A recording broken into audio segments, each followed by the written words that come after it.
The Way of the Heart, Lesson 2. And indeed, greetings unto you, beloved and holy friends. Again it is with great joy that I come forth to abide with you in this hour. Indeed, it is with great joy that we come forth to abide with you in this hour. For in truth, I come not alone to join in communion with this, my beloved friend, in order to communicate with you through a medium that you understand and that you accept. For it is a great truth that I come often unto many, but often because of what you have learned in your world, you have believed me to be but a figment of your imagination. And the voice that steals quietly through the space between your own thoughts, you would think to be but an illusion. Yet I say, I come often unto many. And yet when I come forth to abide with this, my beloved brother, to speak with you, I come not alone. For there is, in truth, a host of friends that come to create a vortex, a circumference, if you will, of energy. We have come even in this hour into this space, and we have set that tone. If you would well receive it, there are many friends, unseen by physical eyes, that are gently encircling those that have come forth to contribute, to support, to abide in the creation of this work. And what is this work but to create a medium of communication? Why is that important?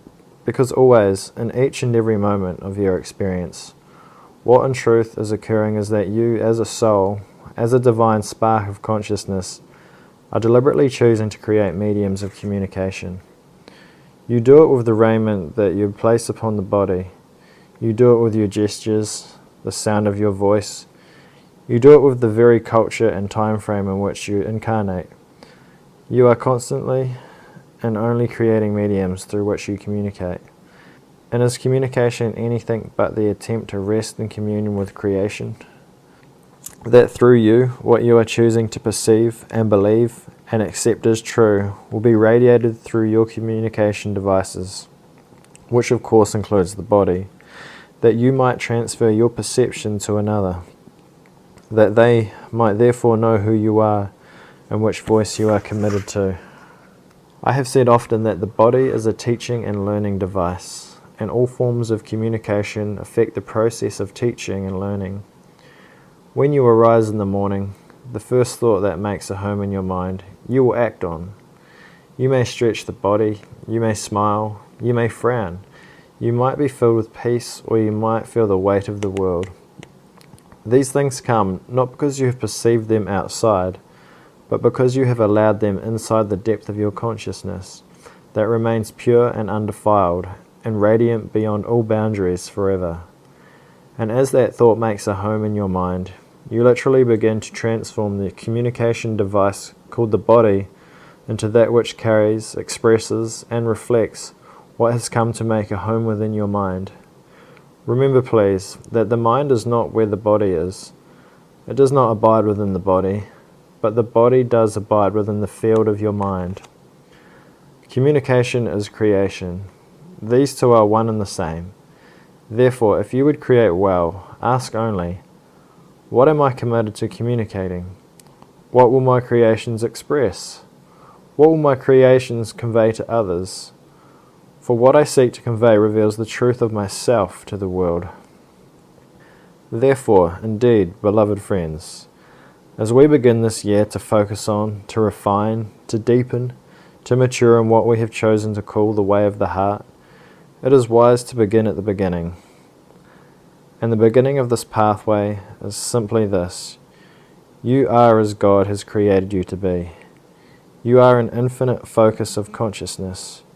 Your very sense of existence is nothing more than a feedback loop or feedback mechanism, so that you can witness the effects of the choices you are making in the very deep, deep depth of your mind that rests right along the mind of God. Therefore, in each moment of your existence, which includes this bodily incarnation, you are literally allowing, through deliberate choice, though perhaps unconscious, to bring forth vibration of thought, vibration of creation, and to communicate to the world in an attempt to express communion with all of life, with a friend, with a parent, with a child, with the beloved, with the clouds that pass through the sky, with the earth itself. Each gesture, each thought, the way that the body breathes, all of these things are going on constantly, and they are communicating or revealing the effect of what you have allowed to make a home in your mind. Understand well then, the way of the heart requires that you allow yourself to rest into the simplicity of this truth. I am pure spirit, undefiled and unaffected by anything or anyone. I am given full power to choose, therefore to create my experience as I would have it be. Not quite the I, that is the egoic part of the mind, for that is just one of your creations that came along somewhere down the line. It is a very small part of the mind. We are speaking of the I, of you, that is pure spirit, that knows it exists, even though it does not know the time of its own creation. You are pure spirit, therefore to know, I am only this, and in each moment, regardless of what I believe I see, regardless of the feelings that arise within my awareness, I and I alone am wholly 100% responsible for them. No one has caused them. No great force in the universe has made this perception well up within my consciousness. I have selected it. Just as you go to a grocery store and say, well, what will I have for dinner? And you own a perception, you lodge it in the mind, and then it expresses itself through the body, through the environment that you create around yourself, through the friends that you would call into your awareness. Every aspect of the life you live is the symbol of what you have chosen to experience and, therefore, to convey throughout creation. The way of the heart begins with the acceptance of this simple truth that I am as God created me to be, made in His image. I am a creator always. What then would you ask your creations to communicate? Why do you make the choices you are making? You all know perfectly well that sometimes you seem to be compelled, and the mind wants you to believe. Now we are speaking of the egoic part of the mind. The ego wants you to believe that you are compelled to certain actions, certain feelings, certain choices, certain perceptions, certain statements, by something that surely exists outside yourself. That is never true. In no circumstance is there anything of creation that has the power to dictate to you the choice you will make. Therefore, the pathway of awakening, the way of the heart, must begin with the decision to embrace the truth that is true always. I am a creator of all that I think and see and experience. I am free always. Nothing impinges upon me the thoughts that I have chosen to hold within. Nothing imprisons me but my own perceptions of imprisonment. Nothing limits me at any level or any dimension of experience save that which I have chosen. The way of the heart, then, embraces all things, trusts all things, and eventually transcends all things. But why?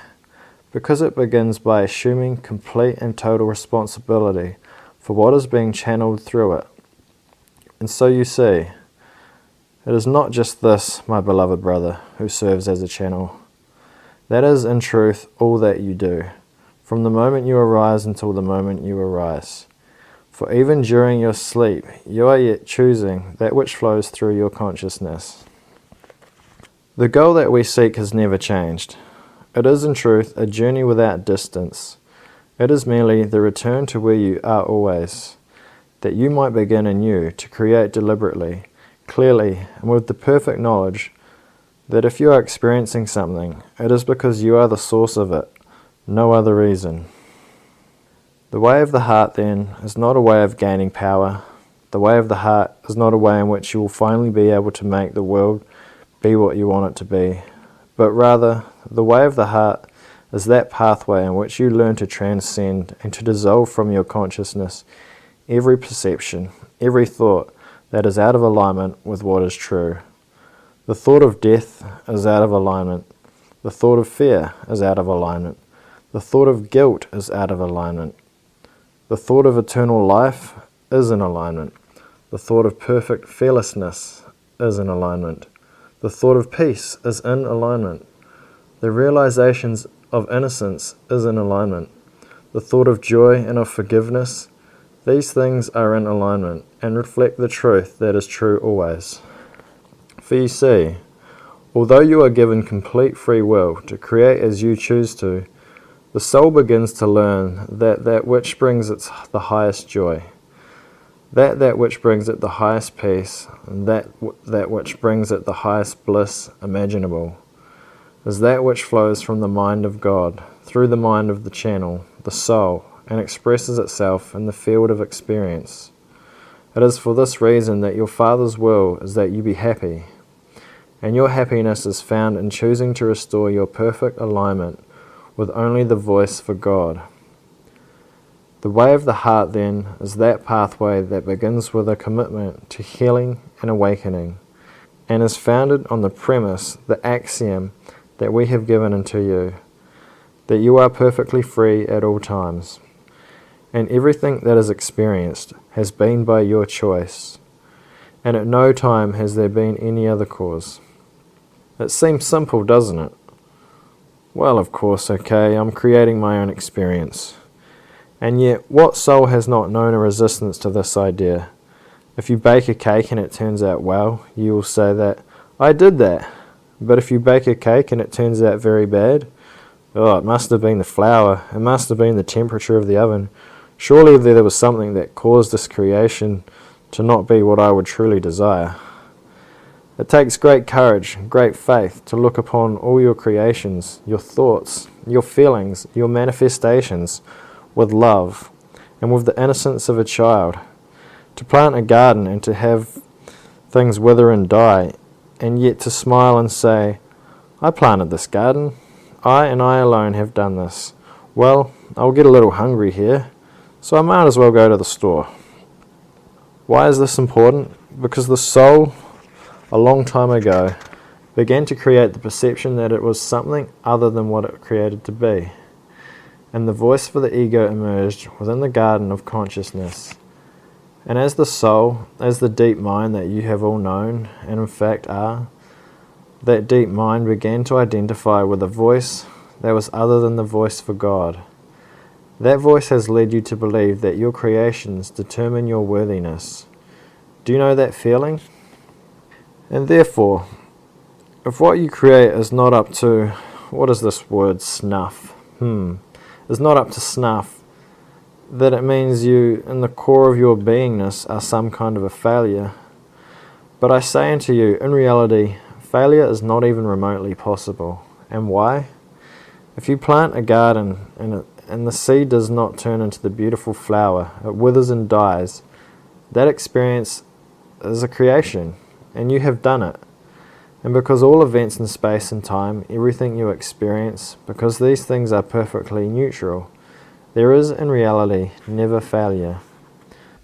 The only failure occurs only within your own consciousness, when you believe that it is not acceptable to receive and own and embrace your creation with love and with innocence, to look upon it, to experience it, to recognize your perfect safety in doing so, from where you can decide whether to continue in that form of creation or whether to think differently, to approach things differently.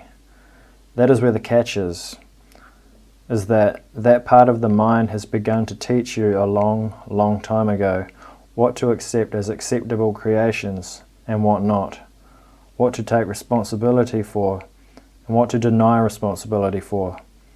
And that conflict creates the illusion of separation. And when taken to its extreme, one discovers what you call your hospitals full of those in deep depression, paranoia, the feeling within the beingness, within the human mind of feeling alienated and alone. Helplessness, hopelessness, despair, anger, hatred, all of these are symptoms of a fundamental delusion that has occurred within the depth of the mind. It has occurred because there has been a long history of having cultivated the skill of listening to the wrong voice. The wrong voice is the voice of the ego. It has taught you to judge, to pick, to select what you will be responsible for. The more you move into that consciousness, the harder it seems to ever hope for a chance of transcending the sense of separation and conflict and lack of peace. For how many have you not known the feeling of resting your head upon the pillow at night and not being able to sleep because it's just not going the way you expected? The reason you cannot sleep is because you are in judgment of your creation. But it is possible to cultivate just the opposite, in which you learn to look with perfect innocence upon all things that arise in the field of your experience, to look with innocence and what is called wonder at every feeling from the place of curiosity, as you would look upon a cloud that passes through the sky. Look at it and marvel at it, its shape, its colour. Well, where did that one come from, And to embrace it, knowing that it does not affect the purity of the sky through which it temporarily floats by. And each of your creations is exactly like this. It arises in the field of time and space. You experience it, and then it fades away. Every hurt that you have ever known is like a cloud that began to pass into the field of your awareness because you were perceiving things in a certain way. And if that hurt is still lodged within you, it is because you have latched onto it. You followed the voice of the ego, which caused you to believe that you are identified with that feeling, with that perception. And because that's you, if you let go of it, what's going to happen? You might disappear. You might die. And the human mind, then, is that field within the creation, within consciousness, that has learned to become so identified with perceptions and experiences and feelings that are not necessarily comfortable. It believes that if it lets go of them, it will die. And so, from our perspective, as we would look upon your energy fields, those of you who are still identified with this dimension, it looks as though you are gripping, causing to condense energy. And your knuckles are white, trying to hold on to limitation and guilt, to unworthiness and doubt. You would, indeed, seek innocence and peace. You would seek abundance and prosperity and joy. But often, when you touch these things, it frightens you. And why? Because the truth of the kingdom requires openness, trust, expansiveness, spaciousness.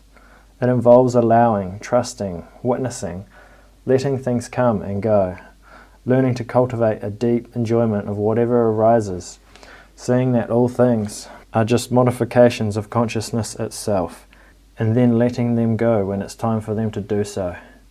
And rest assured, there is no one, not a single soul, that has ever discovered something that was birthed in time that did not also end in time. And how much of your suffering comes because you are clinging to a lifeless past and insisting that you carry it with you still. And you are doing that because in that past you became identified with the clouds that were passing by. Claim that as your own identity, and therefore if you release it, it will mean that you must change, you must go on. And creation itself, that flows from the mind of God, is an ongoingness forever. You will never cease to be. You will go on forever and forever and forever and forever. You will go on forever exactly as you are now. Or you can allow the mind of God to flow through you, carrying you to an ever greater expansiveness, deepening your awareness of the infinite loveliness of the power of the mind of God. This year, then, we do indeed embark on the way of the heart, and though many clues have been given, we will come this year to refine those clues, to create what you might think of a system or a pathway upon which you can walk, to deliberately cultivate the quality of awareness and consciousness necessary to stabilize that awareness, so that you can bring it to each and every moment of your experience. Imagine then being able to experience whatever arises without losing the sense of spaciousness and innocence and ease that you now experience in fleeting moments. For instance, know you the experience when things are going well outside, around you, and you're singing a happy tune, and life seems to be moving ahead. Imagine that same quality of trust and of faith and of certainty of purpose, even when the buildings are crumbling around you and the bank account has gone dry, being able to look at those events with the same sense of innocence and wonder with which you would look into the eyes of your beloved. For you see, Such a quality of awareness is perfect mastery. Within it is discovered perfect peace and perfect freedom, perfect joy and uninterrupted communion with all of creation.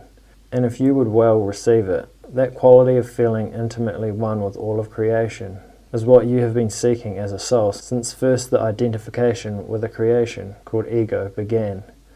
For that creation again created conflict and separation, and everything you have ever attempted to do since has been an attempt to overcome separation, to gain back what you felt you had lost. It's just the ways you have sought to do it don't work.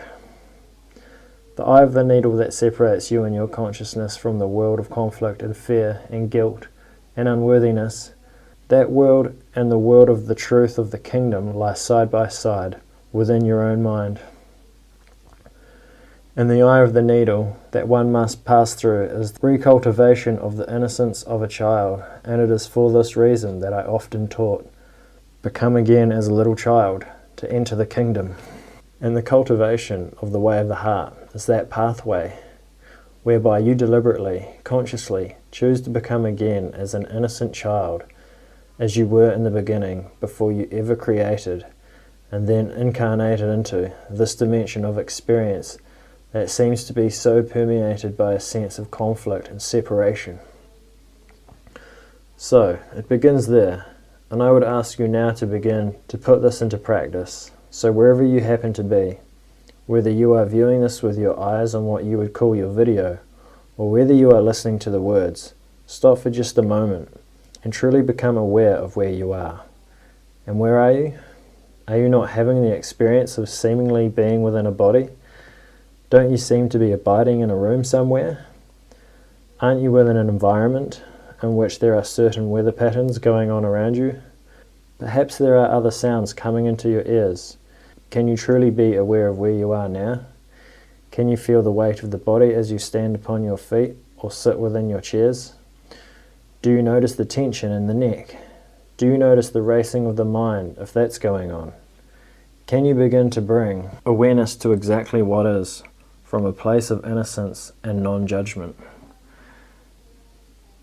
You have a saying in your world, it is what it is, and that is the beginning of wisdom.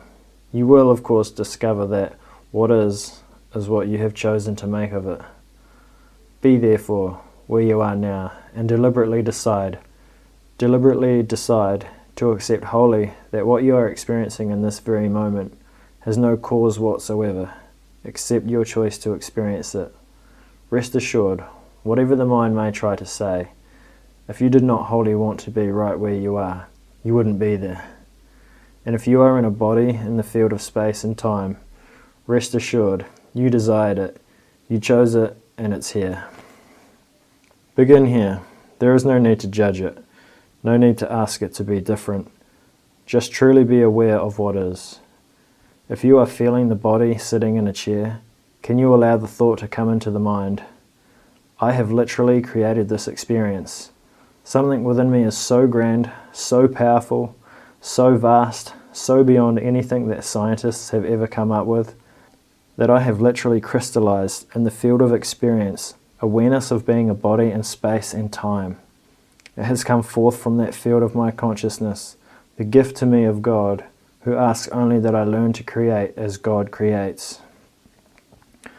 I've said many times that the Father looks upon you and says, "This is my only creation, and it is very good." For the Father marvels at what you are, knowing perfectly well that what you are emerged from out of her holy mind. Likewise, look upon your creations and marvel. How is it that you could abide in this time frame on this planet? How could it be that you can place yourself behind the wheel of an automobile and actually get it from point A to point B? That is a mystery and a marvel, and no one knows how it's done, and yet it is done. The reason it's done is that all power has been given unto you, and what you decree is. For a man or a woman shall decree a thing, and it shall be so. You have decreed this moment. Own it.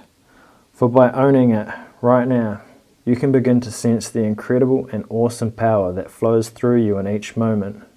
It is the power to create. So begin there, by choosing each day, now, to cultivate the practice in this manner. Set the intention so that in each hour of your day, for 3 to 5 minutes, you practice bringing this quality of awareness to exactly whatever you are experiencing. When the thought arises to do the practice, you see, where does that thought come from? Imagine you're going through the day and you've been hustling and bustling about. You've gone to your office or to your work. You've talked to friends. You've brought groceries. You've done all these things, and suddenly the thought appears.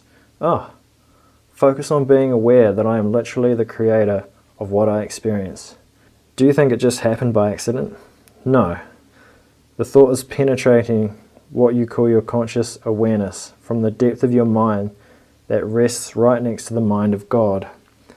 Therefore, the power to generate that very thought is the effect of God's will entering into the field of being and penetrating the veils of distraction and shining forth as the thought. Oh, that's right, 5 minutes every hour. Can you feel the awesomeness of that? For you are linked to the mind of God, and God knows how to bring you back to complete freedom and perfect peace and mastery of this entire realm.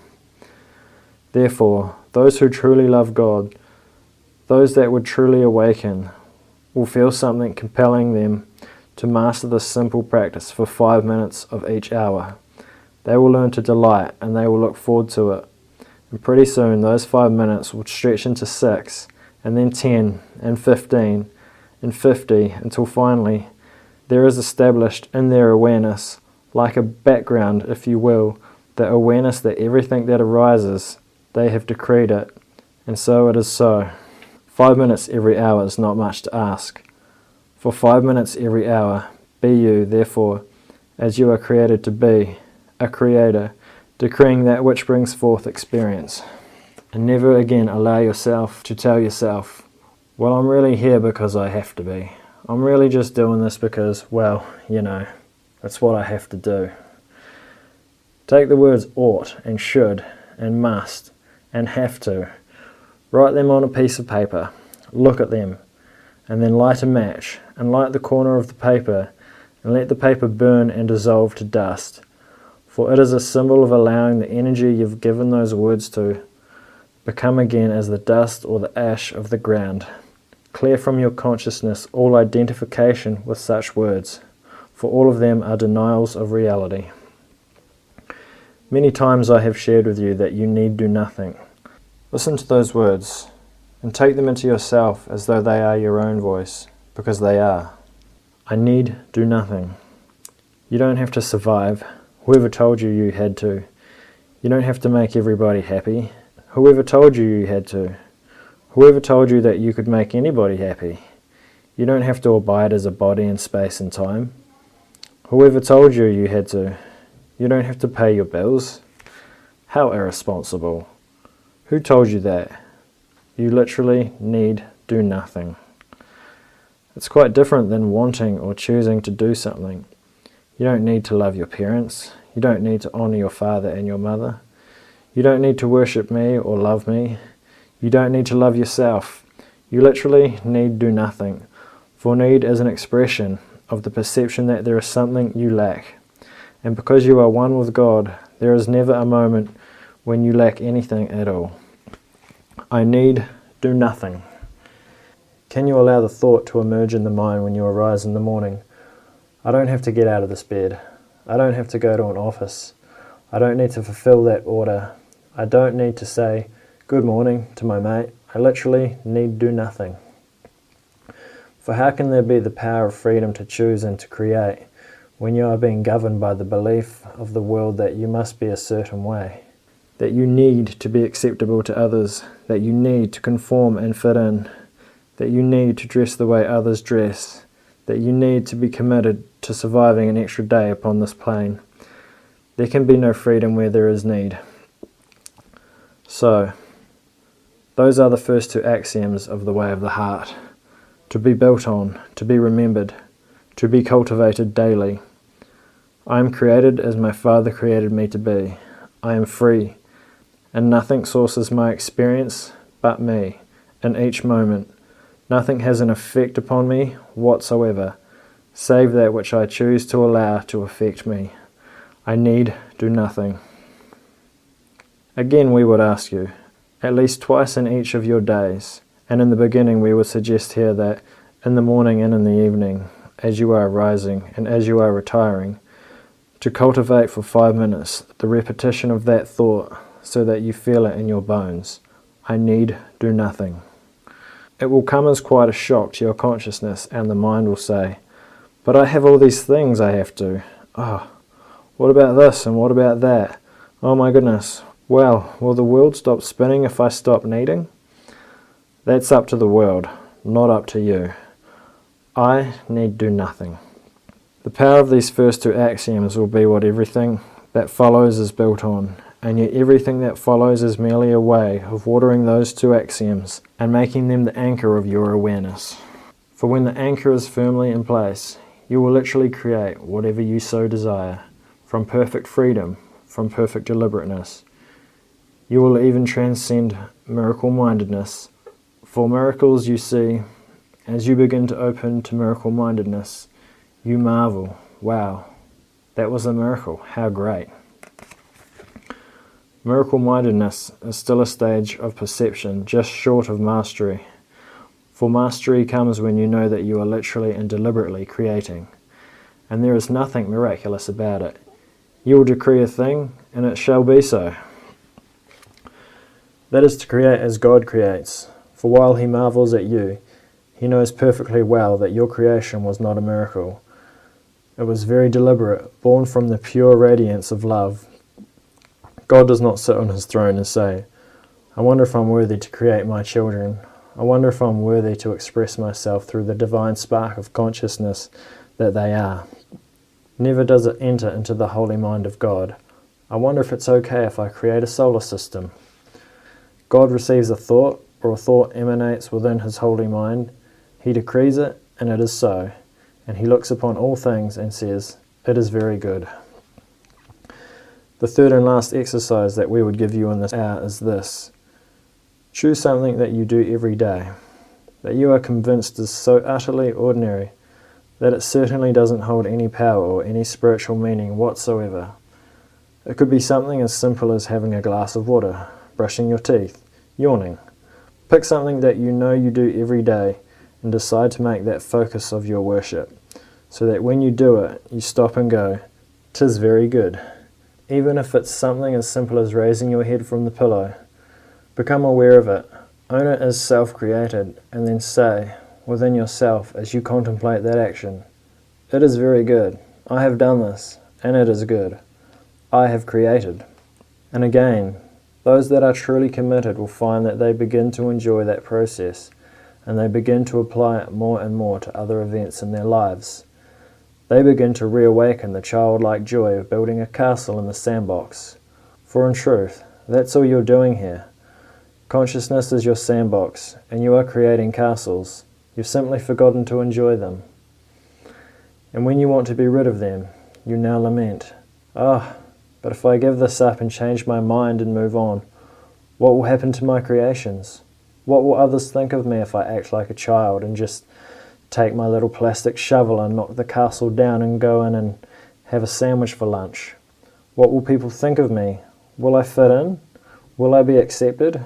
Will I be judged? Will I be persecuted? Who cares?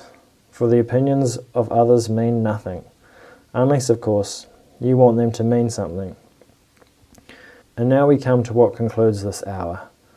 What blocks you in your mind? For even as you are listening to this, many of you are recognizing a resistance. That resistance is the energy of fear. What will happen if I follow this path? That part of your mind, called the ego, will rise up and tell you that if you listen to the crazy one, that some have called the savior of the world, it will take you to a path of destruction. That's because the voice of the ego knows that it will be destroyed if this path is followed.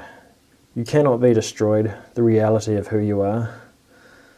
That resistance then is fear, and fear is one of the energies out of alignment with the truth of the kingdom. Therefore, indeed, fear not, but continue in faith. For I say unto you, what you will discover at the end of this path is the perfect freedom, the perfect power, the perfect spaciousness, the perfect joy, the perfect peace of living, literally, in the kingdom of heaven. So, the choice is yours. And for those of you that will feel this resistance come up so strongly, for those of you that will yet call out unto me in your dreams and your prayers, help me through this, I say unto you that you walk not alone, for I cannot be further from you than the width of a thought, and yes, you are the creators of that thought. I would share with you that I too embarked upon such a path, and each what you might call axiom that I will share with you and refine for you. Many of the exercises that we would give unto you in this coming year are specifically exercises and truths that were given unto me from the time I was initiated by certain Essene teachers in the way of the heart. And when my teachers said, "It is time for you to go spend 40 days and 40 nights in the desert," do you not believe that resistance came up within me too? That I too had to notice that I was creating a thought of fear and separating myself from the great protection and love of God? That I had to physically move the body into the wilderness, to move through my own rings of fear, to discover what was on the other side? The pathway then that I have walked is the pathway that you are walking. And if our pathway is the same, then we walk together to God and away from illusion and pain and weakness and unworthiness and guilt and death. So, engage in your exercises with great zeal, with great joy, and above all, with great outrageous playfulness. Learn to look with innocence upon all that arises, and if you put these little exercises to work, much indeed will arise. Practice then well, and practice with joy. Know that you are loved, loving, and lovable, and that in truth, the only thing that's occurring is that an old dream is being released, that of a new dream might replace it, the dream of worthiness, and of peace, and of wakefulness, and of union with all of creation. And during this coming year, again there will be others who will have specific guidance to give you through this, my beloved brother. For again, I say, I come not alone in this specific work, but I come with many who support your healing and your awakening. Therefore, indeed, be at peace this day, beloved friends. Abide lovingly with your creations. Amen.